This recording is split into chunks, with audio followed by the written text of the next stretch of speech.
Hello everyone and welcome back to the channel. Today's video, I just really want to go over how long an offender is required to register in states while visiting. So just to be clear, there are over 50 states and territories that essentially require registration of offenders who are even just visiting, all right? There are 28 states, and I'm reading it right now off my desktop, and there are 28 states that in territories that require registration for less than 7 days. Here's the thing. I'm not gonna go over all 50 plus states. I'm not gonna do it. I'm gonna narrow it down to my top 5, right? My top 5 don't have to be your top 5, right? This is just a disclaimer I wanna throw out there. And if you do not like the information that I put out, I would suggest you, well, especially if you find my information to be inaccurate, do your own research and shoot me an email and let's discuss it.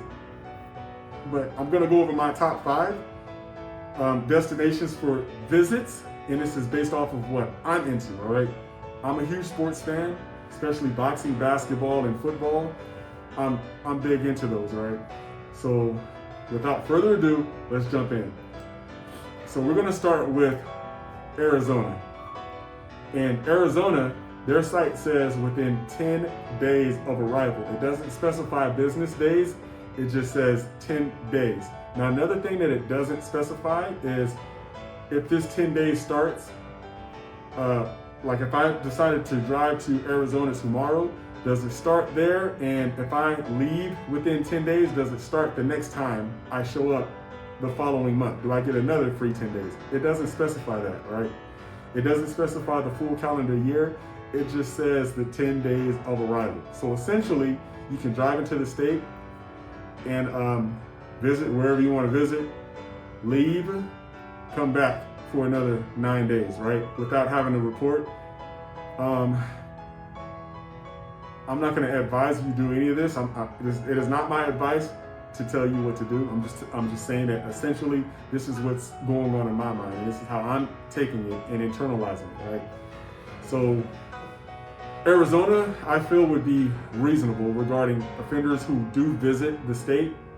Of course, you want to just stay out of trouble. Don't go over to either one of these states, or hell, even another country, and get yourself involved in any sort of monkey business. Keep your fucking nose clean, all right? But Arizona is within 10 days of arrival. That's enough time to visit family, check out some of the games, try the food, and basically just get in touch with the whole desert scene. if that's what you're into, right? If you like to hunt, that's a good place to hunt as well. So Arizona is up there, and that's going to be one of my top 5 destinations that I would highly recommend, and specifically because their deadline to register is reasonable, all right? 10 days is totally reasonable. Most of us don't travel for more than a week, so I would say that's a good go. All right, so another one I would say is Oregon.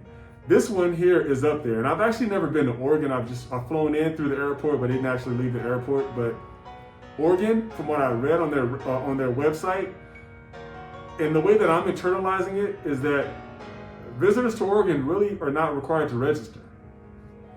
And I'll say that to say this, and I'm looking at it here, and I'm on their website, oregon.gov, all right? So they have a section that it talks about initial registration for Oregon residents. It talks about registration for offenders moving to Oregon. It talks about registration for offenders who live outside of Oregon and attend school in Oregon. And it also talks about registration for offenders who live outside of Oregon and are employed or volunteer within Oregon. It doesn't really specify those who travel to Oregon to visit family, friends, or whatever it is you're into out there. I like to, I'm a fan of the Oregon Ducks, but I've never actually been to a game, but I would like to go. But it doesn't really specify anything regarding that in their government website. So the way that I'm taking that is that we're really not required to register in Oregon if we're just visiting. Now, here's the thing. An argument can be made for the state, if they were to say, you're moving to Oregon, they could say that you were there for longer than 10 days, so you are required to register with us, because the way we define someone who is a resident is someone who lives in the state within 10 days. They could argue that. But in this section of the sex offender requirements, it really doesn't say that, right? So let's just keep that in mind. But Oregon, there is no requirement to register if you're just visiting. If you want to go to their site and read what I just read and shoot me an email and discuss it, I'm open for that, all right? But this is the way that I'm taking it. So the next one would be New Jersey. New Jersey says within 10 days. Again, like Arizona, it doesn't specify within a calendar year.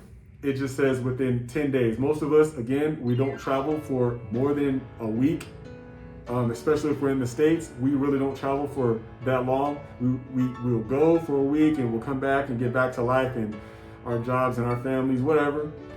But New Jersey, they do have a lot to do out there. And also, I will say that to those of you who have been to New Jersey or who have looked up the registry in New Jersey, it's really not as detailed as most of the other states that I've seen. I've also read through their penal codes before, and there are a plethora of offenses that actually do not require registry within that state. And they do allow individuals to at least get off of the registry. And for those who are not allowed to get off the registry, the information that they put in really isn't much. Just saying it's more feasible. I don't think that there are any state laws regarding where you can and cannot live. They might be implementing something, but if there is, if you know anything about that, shoot me an email, let's discuss it. But based off of what I know, New Jersey really isn't that bad. Right? They got Jersey City out there if you like to gamble, the casinos and stuff like that. Pretty decent. I've been out there a couple of times. Have no complaint, all right? And let's keep this in mind as well, fellas. When you are visiting states, because this is totally outside of what I'm going over here, but if you, and this is actually advice, this part is, if you are going to visit a state, keep in mind that the U.S. Marshals, they have access to the flight manifest, so they know when you're entering a certain state. They know when you fly in, especially if you fly back out. They know when you fly in, they know when you fly back out. If you exceed that time limit that state requires you to register, you are screwing yourself over. I'm going to say that you should really do your research, right? Don't just board a flight and think you're going to stay for as long as you want. It's not going to happen, especially if you think that they're not going to notice you. They have access to the flight manifest and they know you're going into that state. All right, I can't say it any other way. So back to the video. All right, let me scroll down and we're gonna discuss one of my favorites, and this is because I'm born and raised here, and to those of you who know, I'm from Texas. Texas, and I think it works like this because it's probably one of the bigger states, right? It's kind of impossible to drive from one end of Texas to the next and stay in compliance within a certain period of time.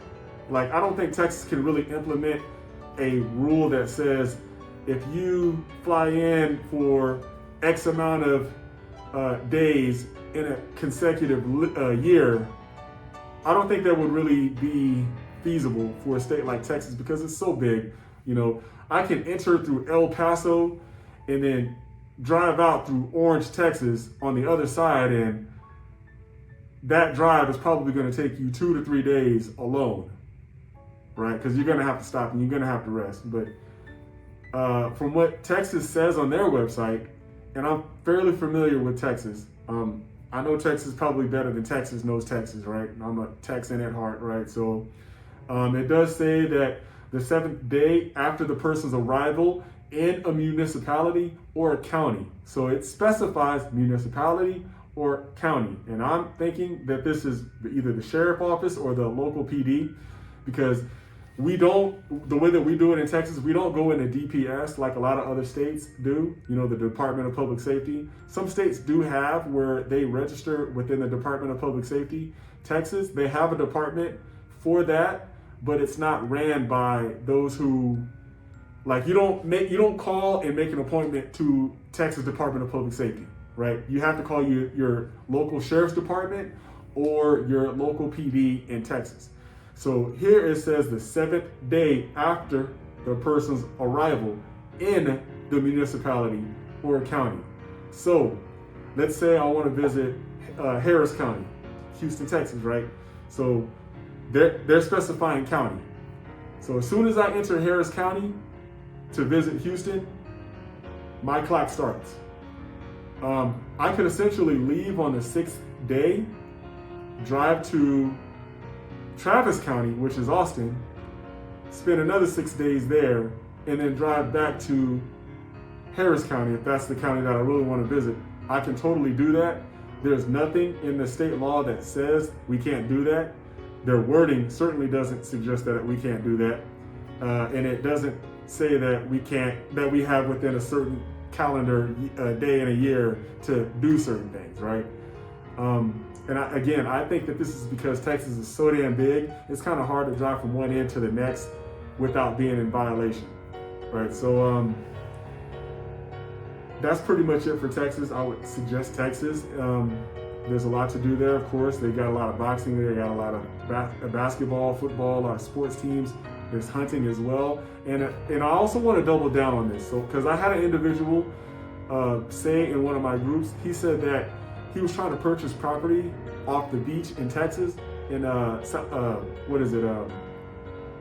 South Padre Island, and they were requiring him to go in and register. And I just want to double down on this. When I say, no, you're not required to go in there and register, don't let these fucking cops and sheriffs tell you, just do your research, all right? I've had cops tell me all sorts of shit, you know what I'm saying? I even had one cop tell me that it's not the 7th day. I'm required to go in and report immediately. As soon as I fly in, I gotta go in and make a report to him that I'm there. And then he turns around, he calls me and says, no, it's just as a courtesy. And it's like, bitch, you don't even know what the fuck you're getting ready to put a warrant out for. And here you are enforcing some shit that you don't even know. It's totally ridiculous, right? So I ended up having to hire an attorney just to call down there and put his ass in check, which was very costly, but in the end, it was worth it, because ever since that day, that fool didn't get out of line, didn't get out of pocket with me at all right? I kept him in his place, and I would suggest you at least, think about doing something similar. But as far as this individual who wanted to purchase property within Texas, off the beach, the coastline, so to speak, I will say that there is no state law that says that you can't do so. There's no state law that says that you can't reside off the beach. You can, but you will have to register with that municipality if you reside there. However, you can purchase that property and just visit. But again, we're going back to the 7th day rule, right, of the state law. Here's the other thing. There are counties and cities within Texas that have their own city ordinances, right? So they say, we don't want you within 1,000 foot or 3,000 foot, whatever the distance is, of child safety zones, which would be places where children congregate together, right? If you're just visiting, you're not bound to that. You're not bound to that contract at all, right? It's only for those who reside there. You have to comply with that. And really all they can do is just write you a ticket. They'll fine you, since it's just a city ordinance violation. Now, if it were a state law, you can be arrested and charged with that, all right? It would be a felony, which is unfortunate, but so be it. But Texas does not have any state laws regarding where individuals can and cannot live, right? This is strictly up to the cities or the municipality, the county, to enforce stuff like that. They leave it open for them, right? So yes, you can purchase property anywhere, even if it's next to a school. I wouldn't recommend it because it would bring controversy, but essentially you can do that. You're well within your rights to do that, right? So let's get to the next and final state, which is New York. Now, New York, I think, is reasonable, all right? Because again, most of us don't leave our house for more than a week, especially since we have jobs and families and other things that we have to maintain around the house. New York says that they do not require registration for short visits, which would be under 14 days. I think that's totally doable. Who wants to go out there and stay there in an expensive ass state for more than 14 days? And then, not only that, you put yourself on the registry over there. I've had 2 individuals message me and tell me about the New York requirements, and these individuals are not happy at all, right? I have another individual who is telling me that, and I didn't know this at the time, that he's living in Hawaii. So he's currently on the Hawaii registry, but from New York. Why he would go from one expensive place to the next is totally beyond me, but all right, let's just chop it up to the weather, all right? Maybe he wants a warmer environment. But from what I'm being told is that New York still requires him to give notification to them, even though he is not even living there anymore, has no plans on returning. I don't know what that's about, because this is now the second individual who has told me that, and I just wasn't aware of it, all right? Another individual doesn't even live in the country anymore. This guy lives over in Germany now, and he's even told me, yeah, I still have to write them letters or respond to emails or what have you. This is totally fucking ridiculous, all right? But this is if you put yourself on the New York registry.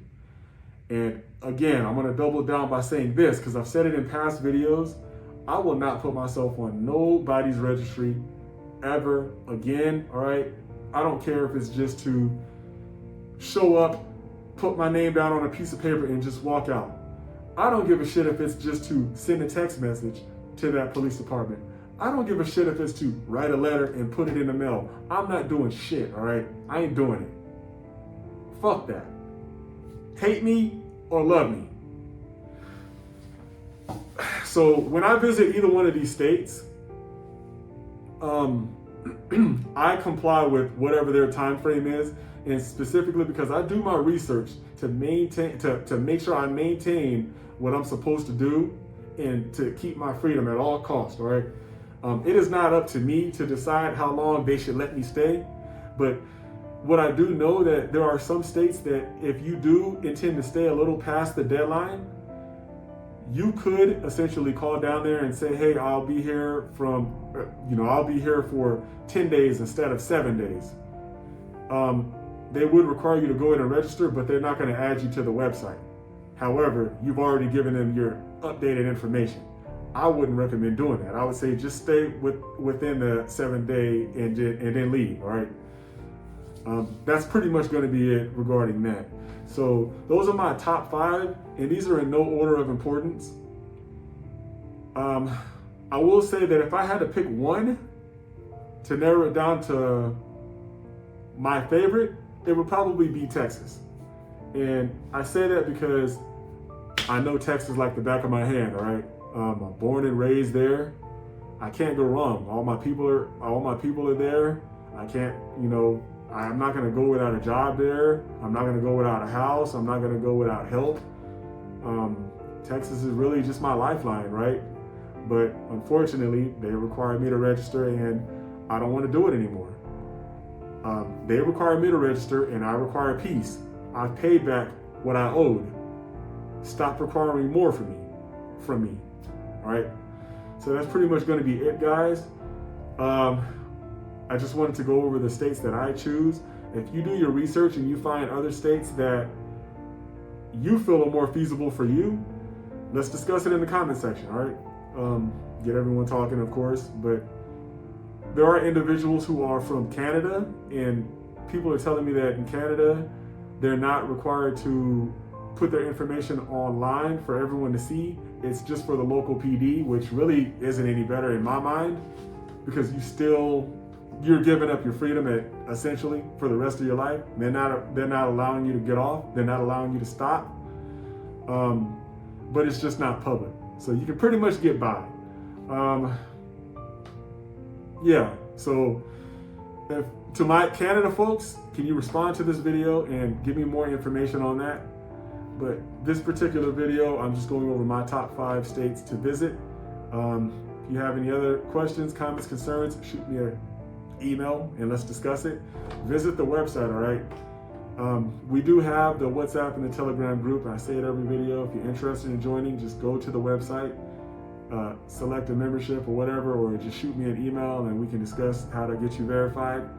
And that's pretty much it, all right? So this is helpful information for those who intend to travel, all right? So the groups that I run are specifically for those who really do want to travel, get away from all the madness going on, especially within the US. A lot of us are fucking leaving, all right? We're tired of it. And I don't blame them, all right? Because I got fed up with it. But just shoot me an email. I'll get you verified into one of the groups and we will talk more. Thank you guys for tuning in. Until next time, peace.